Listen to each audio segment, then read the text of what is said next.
नमस्कार दोस्तों, GS recipe के यूट्यूब चैनल पर आपका स्वागत है। आज हम वीकली कंपाइलेशन के पार्ट 18 के बारे में डिस्कस करेंगे।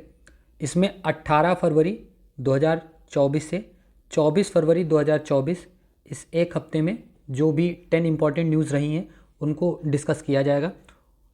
और याद रखिएगा, अगर इस वीडियो की पीडीएफ आपको चाहिए तो डिस्क्रिप्शन में दिए गए टेलीग्राम लिंक पर जाकर आप इसको फ्री ऑफ कॉस्ट डाउनलोड कर सकते हैं। शुरुआत करने से पहले हम नेशनल डे और इंटरनेशनल डे की बात कर लेते हैं। अगर राष्ट्रीय दिवस की बात किया जाए तो 24 फरवरी को केंद्रीय उत्पाद शुल्क दिवस जो है वो मनाया गया।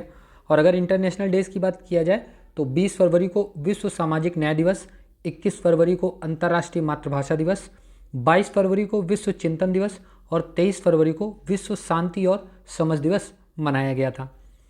शुरू करने से पहले आज का कोट देख लेते हैं। आज का कोट ऑफ द डे है कि सफलता के लिए कोई शॉर्टकट नहीं है। अगर आप मेहनत कर रहे हो तो लगन से मेहनत करते रहो, किसी शॉर्टकट के चक्कर में आप मत पड़ो।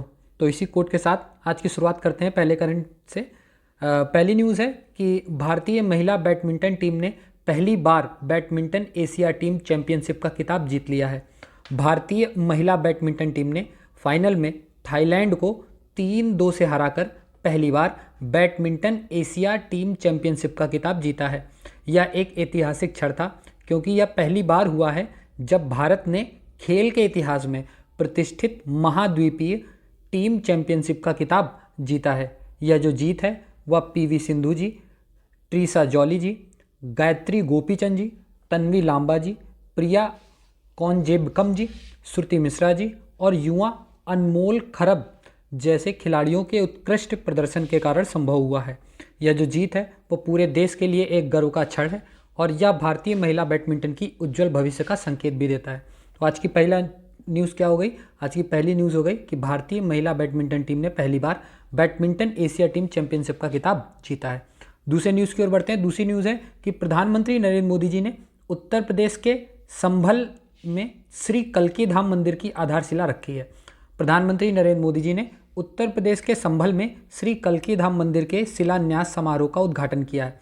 यह जो मंदिर है वह भगवान कल्की को समर्पित किया गया है, जो हिंदू धर्म में भगवान विष्णु के 10वें अवतार माने जा रहे हैं। इस कार्यक्रम में उत्तर प्रदेश के मुख्यमंत्री योगी आदित्यनाथ जी, केंद्रीय मंत्री धर्मेंद्र प्रधान जी और कई अन्य गणमान्य व्यक्ति जो है वो उपस्थित थे। यह जो मंदिर है वह 2025 तक बनकर तैयार होने की उम्मीद है। यह 50 एकड़ में फैला होगा और इस मंदिर का निर्माण 11 फीट ऊंचे चबूतरे पर होगा। इसके शिखर की ऊंचाई 108 फीट रखी जाएगी। इस मंदिर में 68 तीर्थों की स्थापना भी की जाएगी। यह जो मंदिर है वह संभल के लिए एक महत्वपूर्ण पर्यटन स्थल बनने की उम्मीद बताई जा रही है। यह जो मंदिर है यह मंदिर क्षेत्र में रोजगार के अवसर भी प्रदान करेगी। तो आज की दूसरी न्यूज़ क्या हो गई कि प्रधानमंत्री नरेंद्र मोदी जी ने उत्तर प्रदेश के संभल में श्री कल्की धाम मंदिर की आधारशिला रखी है। अगली न्यूज़ की ओर बढ़ते हैं। अगली न्यूज़ है कि 58 ज्ञानपीठ पुरस्कार स्वामी रामभद्राचार्य जी और श्री गुलजार जी को मिला है। साल 2023 के लिए 58वें ज्ञानपीठ पुरस्कार संस्कृत के लिए स्वामी रामभद्राचार्य जी को और उर्दू के लिए श्री गुलजार जी को दिया गया है। गुलजार जी को उर्दू के श्रेष्ठ कवियों में से एक माना जाता है। वे हिंदी सिनेमा के शीर्ष निर्देशक और लेखक भी रहे हैं। ज्ञानपीठ पुरस्कार जो है वह देश का सर्वोच्च साहित्यिक सम्मान माना जाता है, इसको याद रखिएगा।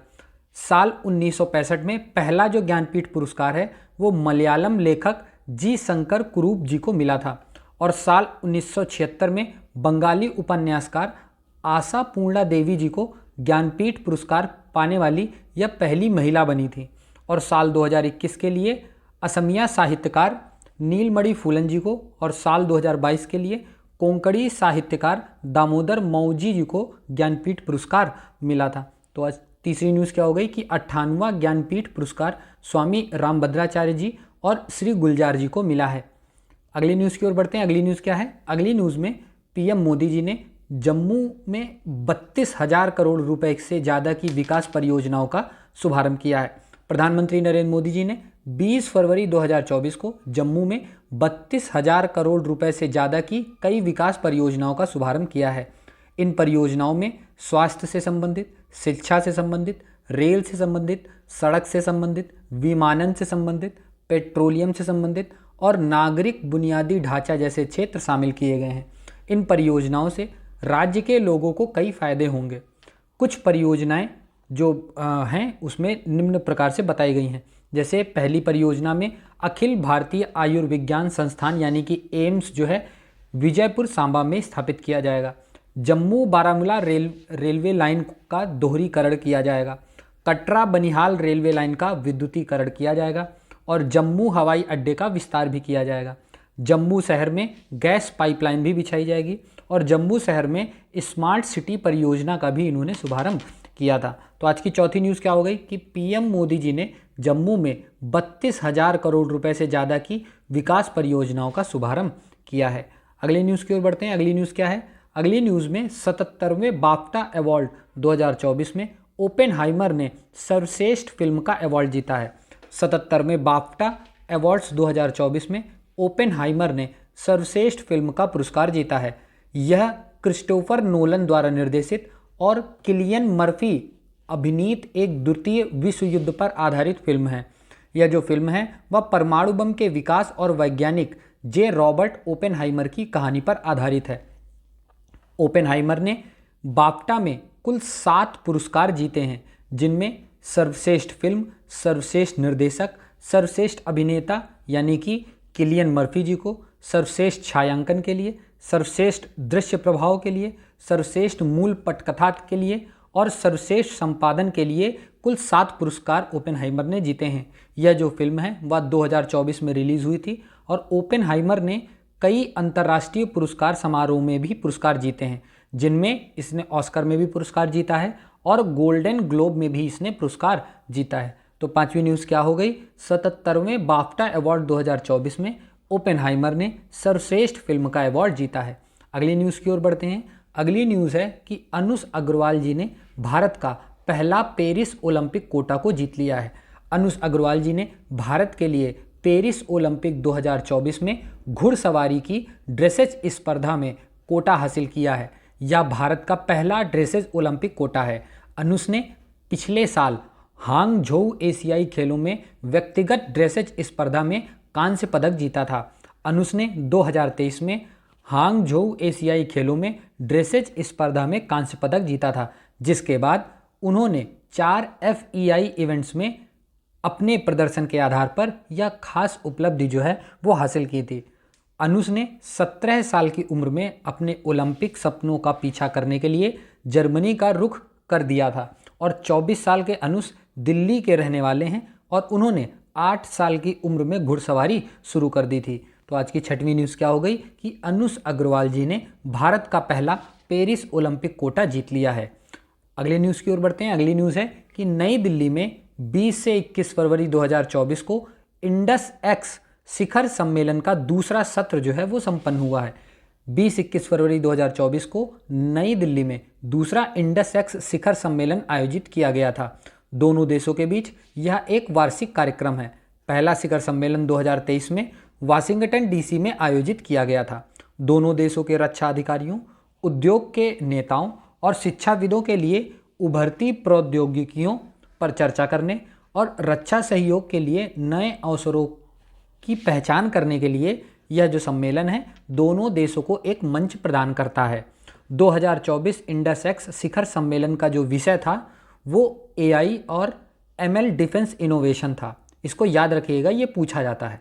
शिखर सम्मेलन में AI और ML के सैन्य अनुप्रयोगों पर कई सत्र शामिल थे, जिनमें कुछ नीचे दिए गए हैं। जैसे युद्ध के मैदान में AI और ML का उपयोग कैसे किया जाए, AI और ML का उपयोग साइबर सुरक्षा के लिए कैसे किया जाए, रसद और आपूर्ति श्रृंखला प्रबंधन के लिए AI और ML का उपयोग कैसे किया जाए और AI और ML का उपयोग प्रशिक्षण और सिमुलेशन के लिए कैसे किया जाए। तो आज की 7वीं न्यूज़ क्या हो गई कि नई दिल्ली में 20-21 फरवरी 2024 को इंडस एक्स शिखर सम्मेलन का दूसरा सत्र जो है वो संपन्न हुआ था। अगली न्यूज़ की ओर बढ़ते हैं। 8वीं न्यूज़ क्या बोल रही है? 8वीं न्यूज़ है कि तेलंगाना के मुलुगु जिले के मोदाराम में आदिवासियों का विश्व का सबसे बड़ा समागम शुरू हुआ है। ये इंपॉर्टेंट है, इसको याद रखिएगा, हो सकता है आपके आने वाले एग्जाम में ये क्वेश्चन आ जाए। तेलंगाना के मुलुगु जिले के मोदाराम में 21 फरवरी 2024 को सम्मक्का सरलाम्पा जतारा शुरू हुआ है। यह 4 दिवसीय आयोजन है। इस आयोजन को दुनिया का सबसे बड़ा आदिवासी जमावड़ा माना जाता है। अधिकारियों के मुताबिक इस आयोजन में 1 करोड़ से ज़्यादा लोग शामिल हुए हैं और 23 फरवरी को इस आयोजन में राष्ट्रपति द्रौपदी मुर्मू जी भी शामिल हुई थी। सम्मक्का सरलाम्पा जातरा को भारत में सबसे बड़े आदिवासी धार्मिक समागम के रूप में जाना जाता है। यह त्यौहार जो होता है हर 2 साल में मनाया जाता है। यह जो त्यौहार है वह देवी सम्मक्का और सरलम्पा के सम्मान में मनाया जाता है। इन देवी देवताओं को स्थानीय आदिवासी समुदाय का रक्षक माना जाता है। यह जतरा दुनिया में सबसे बड़ी मानव सभाओं में से एक का गवाह बनने के लिए जाना जाता है। यह जतरा एक अन्यायपूर्ण कानून के खिलाफ शासकों के साथ एक माँ और बेटी सम्मक्का और सरलम्पा की लड़ाई की याद दिलाती है हमें। तो आज की 8वीं न्यूज़ क्या हो गई कि तेलंगाना के मुलुगु जिले के मोदाराम में आदिवासियों का विश्व का सबसे बड़ा समागम शुरू हो गया है। अगली न्यूज़ की ओर बढ़ते हैं। 9वीं न्यूज़ है कि IIT गुवाहाटी ने भारत का सबसे बड़ा remote pilot training organisation launch किया है। IIT गुवाहाटी ने रिसर्च पार्क में भारत का सबसे बड़ा रिमोट पायलट ट्रेनिंग ऑर्गेनाइजेशन यानी कि RPTO लॉन्च किया है। यह जो प्रोजेक्ट है वो 2030 तक भारत को वैश्विक ड्रोन हब के रूप में स्थापित करने के उद्देश्य से शुरू किया गया है। RPTO को एडुरेट के सहयोग से लॉन्च किया गया है। यह 18 एकड़ में फैला है और इसमें एक साथ 9 मध्यम श्रेणी के ड्रोन उड़ाने की क्षमता है। RPTO शुरू में एक मध्यम श्रेणी का ड्रोन पायलट प्रशिक्षण पाठ्यक्रम शुरू करेगा जो DGCA प्रमाणित होगा।